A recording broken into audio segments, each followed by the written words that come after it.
Hi అండి, welcome to శివ్స్ YouTube channel. నేను 30 days healthy recipes చూపిద్దాం అనుకుంటున్నాను. ఇది మీరు లంచ్లో కానీ, డిన్నర్లో కానీ, బ్రేక్ఫాస్ట్లో కానీ దేంట్లో అయినా తినొచ్చు. ఆయిల్ తీసుకొని అల్లం వేసి వేయించాను. దాని తర్వాత పచ్చిమిర్చి, ఆనియన్ వేస్తున్నాను. ఇవి కూడా బాగా వేగిపోవాలి.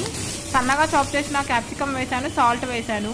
బాగా మగ్గిన తర్వాత ఉడికించిన beans, green peas, sweet corn వేస్తున్నాను.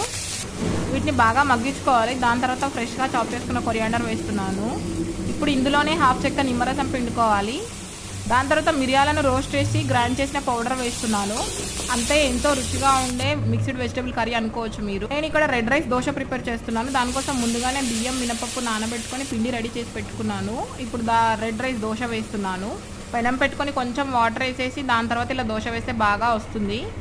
దోశ మీద ఆయిల్ యాడ్ చేసేస్తున్నాను. దీన్ని రెండు వైపులా కాల్చుకోవాలి. ఇప్పుడు చూడండి, అంతే, ఎంతో రుచిగా ఉండే healthy recipe ready. Please subscribe to my channel.